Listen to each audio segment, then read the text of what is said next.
Aquí pasamos a otro lado, mientras alguien arregla esta mochila. Es la protagonista, y Frederson le pregunta si lo ha metido todo en la maleta. La protagonista dice que sí, y ya se pueden ir. Pero esta se sorprende, esto porque un poquito al fondo está Nux, y la protagonista dice que está bien y Avelon no está en el aula. Ante esto Nux da las gracias, y la protagonista dice que sí, pero Frederson está en silencio, y en ese momento Frederson le pregunta a Arelin si no le tiene miedo a Avelon. La protagonista dice que no, pero Frederson dice que antes Avelon también le amenazó, y debe haberle dolido, pero no parece molesta en absoluto.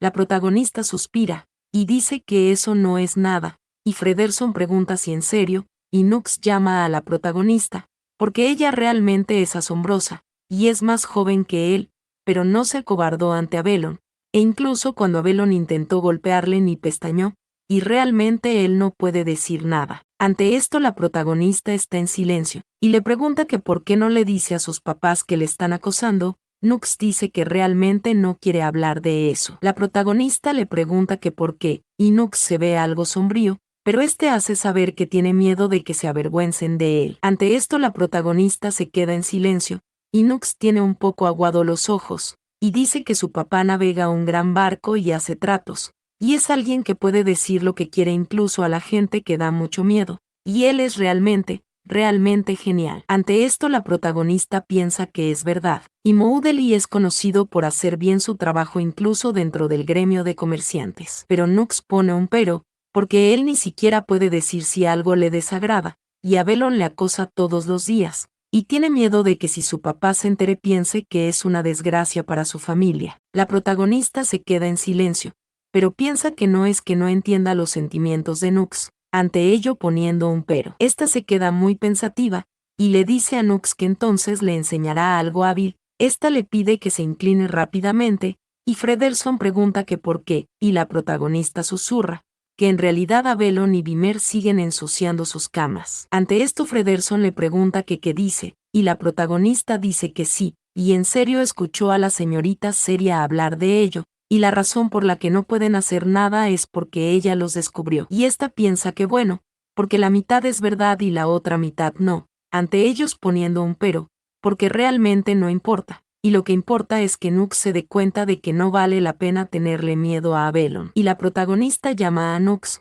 porque si no puede decirle nada, le dirá que lo odia las veces que haga falta, y si no le hace caso y siguen acosándole, simplemente les pegará. Ante esto la protagonista sonríe, y le hace saber que Avelon no le da miedo, y esto hace que Nux se vea un poquito iluminado, y la protagonista le pide a este mismo que por esa razón vaya con ella. Nux está en silencio, pero este toma la mano de la protagonista, y dice que sí, y le pide que por favor cuide de él. Frederson dice que entonces, pide que le dejen unirse él también, y Nux dice que muy bien, y esto mientras todos están felices. Aquí pasamos más adelante, y la protagonista piensa que ese día fue realmente significativo, pero el próximo día debería pasar más tiempo con ellos. Pero vemos que algo les sorprende, y fuera se ven unas personas, entre ellos Nick, y la protagonista se pregunta que quiénes son ellos, y piensa que por su aspecto parecen gente nueva en la mansión. Pero esta tiene un gran impacto, y se pregunta si ya es hora de que esa persona llegue a la mansión. Esta se ve muy mal, porque se dirige hacia la oficina de Rafael, y ella dice que no, porque aún no ha preparado nada, y piensa que al menos necesita llegar primero y sentar las bases con el duque. Este empieza a correr, pero mientras ella abre una puerta grita a su abuelo, pero ésta se choca con algo, y la protagonista cae al suelo. En ese momento una mano se extiende hacia la protagonista, y le pregunta si está bien. Aquí vemos a este hombre muy extraño, y la protagonista se ve muy aterrada y preocupada. Esta piensa que ha llegado demasiado tarde, esto mientras Nick dice que es muy incómoda, y le pregunta que por qué está ahí otra vez, pero el sujeto le pregunta si puede levantarse, pero en ese momento llaman a Arelin y esto sorprende a la protagonista, la misma que llama a su abuelo. Pero este dice que no hay ningún asunto urgente, así que, le pregunta que por qué corre hacia ahí. También vemos a Deus llamar a la señorita, y este hombre llama a su señor, y pregunta si esa señorita, el duque dice que es Arelin, y la mencionó antes, y probablemente tenga la misma edad que su hijo Nux, y este hombre dice que lo entiende, y él es Moudeli Brauno, el padre de Nux. Pero el duque Rafael le pide a Arelyn que vaya ahí, la protagonista dice que sí, y Rafael dice parecer que ella acaba de volver de la academia, y le dice que si por él fuera hablaría con ella ahora mismo, ante ello poniendo un pero, porque hay un invitado, y le pregunta si podría esperar fuera un rato. La protagonista se pregunta que qué quiere decir con eso, y esta pregunta a su abuelo se puede escuchar también. Esto sorprende a Rafael, y la protagonista se ve muy emocionada, porque quiere ver cómo trabaja el abuelo, y se quedará callada y no interferirá. Esta pregunta sí puede, y Deus dice creer que estaría bien que la señorita escuchara también, porque podría ser una buena experiencia para la señorita, y tal vez hasta se le ocurra una buena idea.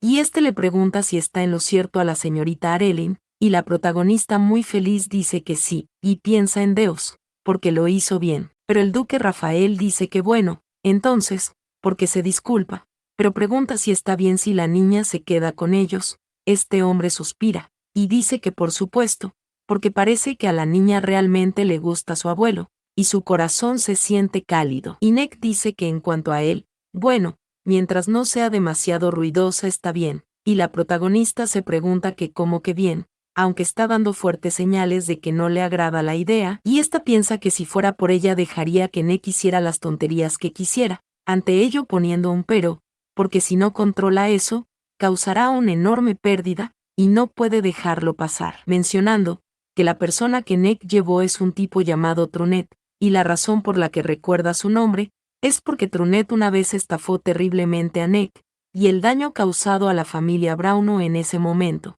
fue lo suficientemente significativo que es imposible no recordar el incidente. La protagonista está en silencio, pero piensa que el flujo del dinero que debería haber sido enteramente suyo, como renunció a el regañadiente, viendo nosotros el flujo del dinero al que renunció, siendo este el objeto.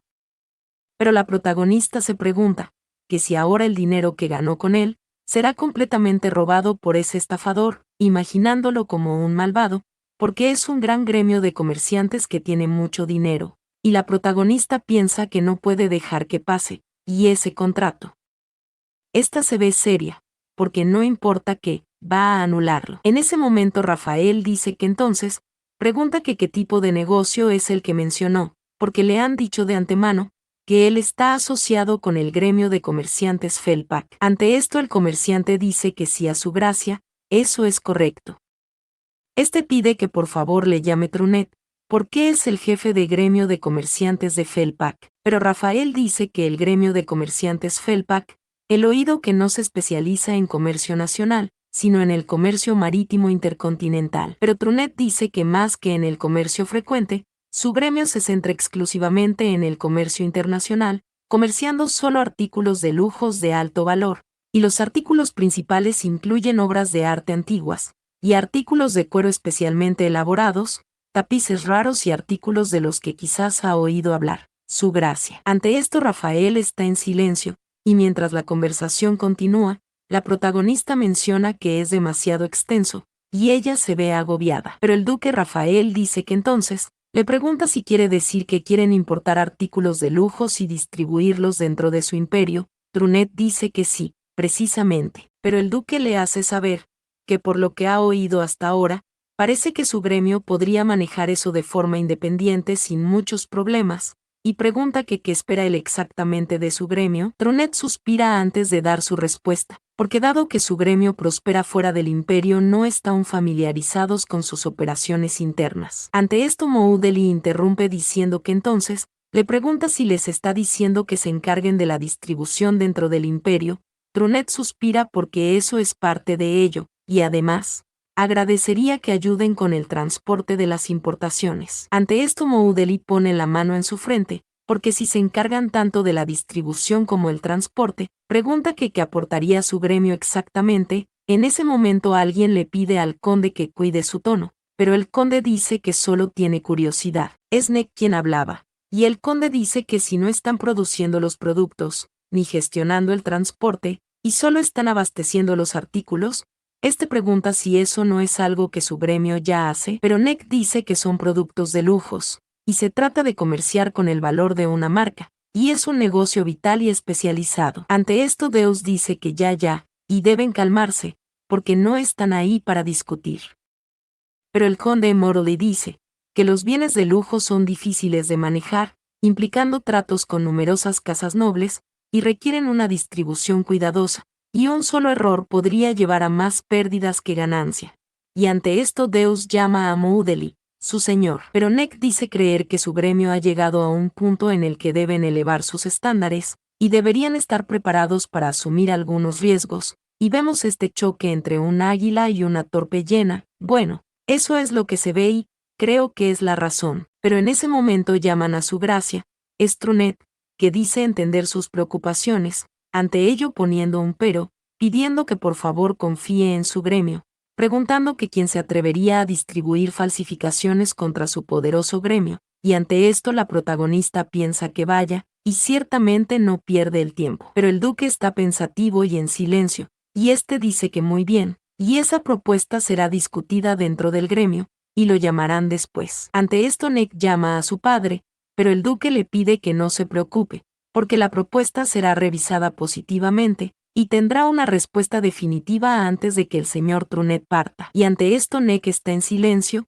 y dice que ha entendido, marchándose. Aquí pasamos a otro lado, y Neck le pide al señor Trunet que por favor no se preocupe demasiado, porque volverá a hablar tranquilamente con su padre sobre el contrato. Pero Trunet se sorprende, y dice que por supuesto, y no creería que ese trato fuera a fracasar, porque seguramente el duque no reconsiderará una propuesta de negocios liderada por su hijo mayor, y esto afecta un poquito a Neck. Pero Trunet dice que sin embargo, considerando el importe-coste del artículo que ya ha reservado, no puede esperar eternamente, y Neck dice que por casualidad, pregunta si está sugiriendo que hagan un depósito. Trunet dice que sí, y pregunta si no haría las cosas más seguras para ambas partes. Neck pregunta que cuánto necesitaría como depósito, y Trunet dice que bueno, unos 10 millones de oro deberían bastar. Y esto sorprende mucho a Neck, quien le pregunta que cómo que 10 millones de oro, pero Trunet le pide que no se sorprenda, porque al fin y al cabo son artículos de lujos, y naturalmente el depósito tiene que ser alto. Nick dice que es cierto,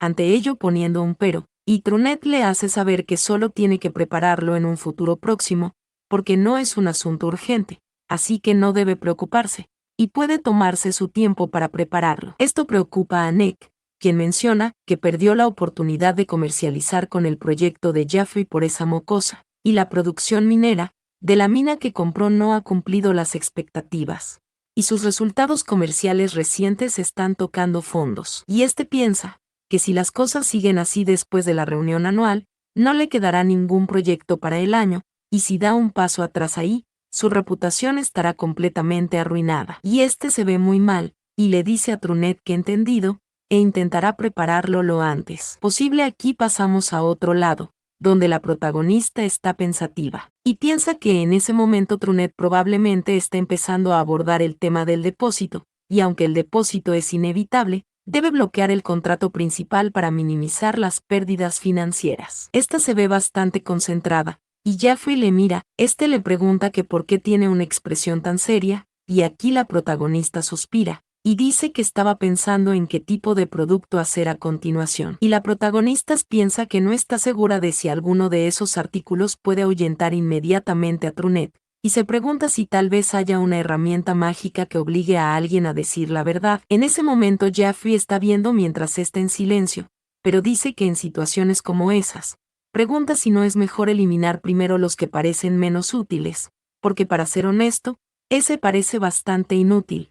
Pero aún así, la protagonista pregunta que como que inútil, y Jaffrey dice que ese por ejemplo, y la protagonista se pregunta que qué es eso, y pregunta si es un bastón. Jaffrey dice que no, y es una herramienta mágica que identifica el género de los animales, y es algo que creó en su momento porque le parecía un desperdicio desechar una fórmula descubierta. Pero después de hacerla se dio cuenta que era completamente inútil, así que lo tiró a un lado, y se pregunta si tendrá algún valor comercial, y la protagonista se queda viendo, porque ahora que lo piensa su nombre es simplemente identificador de género. Pero esta se sorprende y le pregunta a Jaffrey si es realmente inútil, y dice que por supuesto, porque si se pudiera utilizar eso para saber si un huevo se convertiría en un gallo o una gallina, podría venderse un poco. Ella pregunta si no es cierto, Jeffrey dice que no lo ha probado, pero probablemente sea posible, y está diseñado para distinguir gallos y gallinas existentes,